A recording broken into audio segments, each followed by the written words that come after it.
Yes, indeed, Tumelo. And what the good news today is that the weather is also playing its part. It's been worrisome in terms of what we have seen leading up to such an important occasion for the people of the Eastern Cape. But what we also know is that a lot of the people who will be gathered here are young people, the youth. And this is to my next conversation, Tumelo, because we will be talking a bit about what's been happening here in the Eastern Cape in terms of providing the youth with those much needed job opportunities. Because just to quote Captain Siya Kolisi, that's after the Springboks won the World Cup, he mentioned that people just don't understand how important this victory is for the people of South Africa. We are plagued with so many social ills, so many challenges as a country, and this victory has certainly lifted the spirits of many South Africans. I am joined now by Usisi Ulisa Zono. She is from Panda Mzansi to tell us more. Sisi, thank you so much indeed for your time, and thank you for waking up with us. Just talk to us a bit about your organization. Thank you, Ronald. I want to say good morning to the viewers at home. My organization is called Panda Mzansi. It is an organization that seeks to eradicate poverty through entrepreneurship. We do this because it actually started this year, 2023, when we started with a group of other entrepreneurs who had a passion to give back. It's also because we saw a lot of unemployment that was happening to young people, specifically for the Eastern Cape. I recall that this year I started an initiative as well that was called the Eastern Cape Hustlers Awards.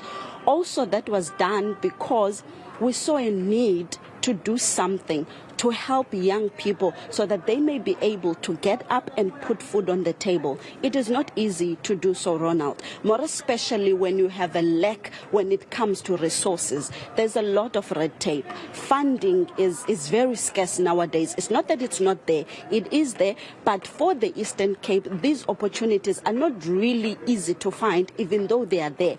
Hence, we started this organization called Panda Mzansi. We started it. It has a few programs that are there, which are called skills training programs. We have incubation within the program. We have a podcast where we allow young people who have businesses, to showcase their business. We advertise them. We give them interviews so that they may be able to be sellable out there to the market. When we look at the Eastern Cape itself, I mean, it's been well documented as the poorest province, and youth unemployment, the country as a whole, I mean, has skyrocketed. In terms of what the provincial government has put in place, we know that they have got their own programs, but is it doing enough to accelerate the issue of employment? When it comes to these issues, I usually say, if we as the people, we were not looking too much into the assistance of the government and found ways to do things ourselves, I believe South Africa would be a better place. Yes, the government has the responsibility to do so, to take care of its people, including young people. In that, hence I said, we started something because I believe if we wait for the government to do something and then the government does not deliver, what then happens to our province, which is the Eastern Cape? Are we going to sit and cry and blame the government not doing anything? Yes, because we voted, we're supposed to blame them. But at the end of the day, these are our lives. This is not the life that is necessarily for the government. I am the one who's hungry. I am the one who wants to improve my life. So it is also my responsibility to do something. What I usually say is that you need to do something. If help comes, it will find you doing something, going along the way. Yes, there are programs that the government has implemented within the Eastern Cape. I know that there's NYDA, there are ECDCs, that they are there for these people, for young people, not just young people, but people in business in general. But then again, as I've said, it's a situation whereby you need to do something, whether the government comes for assistance or they do not come. Because at the end of the day, this is your life. It's you who wants to improve your life, and don't wait for the government. How does one join your organization? We have a website. It's called www.pandamzansi.com. We have all the details there. On our Facebook page, there is Pandam Zansi as well. So young people, we're not only calling on young people, but even adults who are in business, who are fit enough, but saying we need the necessary skills, we need the tools and resources. I've partnered with a number of business people who have successful business so that they can give back into this business, so that we can give back as well to other people within the Eastern Cape. And I'm sure today, given the significance of it, it also gives a lot of young people hope. In terms of the people that you've engaged with, who are you looking for in terms of joining your organization, saying, listen, you have an opportunity to change your life? We're looking for anyone, as I've said, who's saying, I am tired of sitting and doing nothing and waiting for the government to do something. Because at the end of the day, if we were to do that, opportunities are going to leave. Opportunities nowadays, watching our country, are taken by foreign nationals. The economy of this country is somehow in their hands. So if we were to sit and do nothing, then that means we are losing this battle. We're looking for people who want to get up and fight for their lives in their businesses so that they can create unemployment. If we don't start businesses as young people and open these opportunities and employ other young people within the Eastern Cape and South Africa, then our economy will not grow. So at the end of the day, these people, we need to get up so that we create this opportunity. And once again, with everything that is happening today with the Springboks, and I must say congratulations to the boys. They did us very proud. That last game, it was very tight. I almost did not watch because it was too traumatic. But congratulations to the boys for bringing it home, and specifically bringing it to the Eastern Cape in East London. And you also give recognition to those who have excelled in various businesses. Talk to us about the awards. The Eastern Cape Hustlers Awards, it's something that I started this year. It's one of those bold moves. It's one of those scary things. I don't know how I did that. But anyway, it was also because I have friends in business. Friends I've watched struggle. I know a boy who's my best friend. He owns an ice cream business. Maybe throughout the day we might visit him. You never know. And I remember visiting his shop.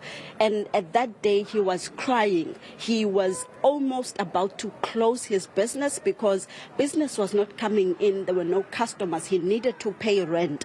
I've got a few friends that own clothing brands. They sell them. We use social media nowadays to showcase our brands and everything that we do. And when there is no business coming in, it can be very frustrating. And knowing us as young people with depression and everything that is happening nowadays, some end up committing suicide. I did not want to see that happening to some of my friends. I don't have resources. I didn't know what is it that I could do to assist them because I didn't have the money. But I needed to think, what is it that I could do that would be like on a bigger scale, that would assist not only my friends, but a number of other young people that I knew were going through that situation, including myself.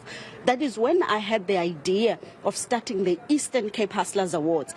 Firstly, when I spoke to a number of few people who could potentially be investors, they were very skeptical and nervous about the hustlers, the word hustlers, because it's kind of how I put it, it's associated with gangsterism, etc. But then again, to us, it's pride. We hustle every day. We get up to hustle so that we can put food on the table. And I was like, if we don't embrace this, because this is who we are, who else is going to embrace it? That is when I started the idea, spoke to a number of people, including these business people from Pandam Zansi, who came together with me, and we did it, and it was a success. There are a few winners already right now. Some of them, they are in the clothing businesses. Others are doing catering, a number of them. So next year, we're looking into doing the second annual Hustlers Awards. Awesome. Last question to you, Lisa. And I guess business is also that very difficult space to navigate around. I mean, we've had COVID, we saw the impact of the pandemic, and here in the Buffalo City Metro, considered as the kidnapping hotspot, where business people have also been targeted by these criminal syndicates. Is business for everyone? Can someone just start a business and expect overnight success? What does it take? interesting question. Some people usually say, I also say it, business is not for the faint-hearted. This is not easy, Budwam.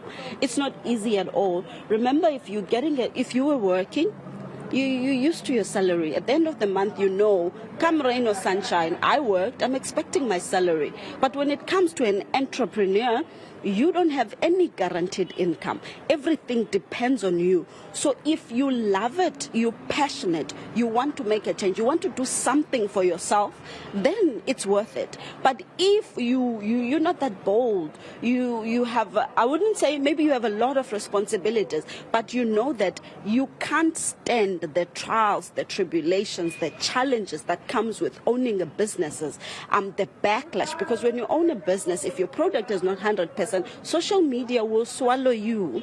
And then if you're not strong to face such things, you're going to give up along the way. And once again, one thing I also like to say to a few entrepreneurs out there, sometimes the first business you start with may not be your big break. Don't be afraid to try this one, to try that one, and try the other one. Because one of these businesses that you are trying might actually be your breakthrough. Some people usually say, you must start one business, focus on it. If that method works for you, but for me it didn't work. I've tried a number of businesses before I started Pandam Zanzi, before I did the Eastern Cape Hustlers Award and my media company. But then, before then, I had a catering company. And I saw, no man, this is not working. I'm not really into this. I then decided, okay, from this doesn't work. Let me try that. Don't be afraid. If it doesn't work, leave and try something new. You'll find your feet while you're doing it.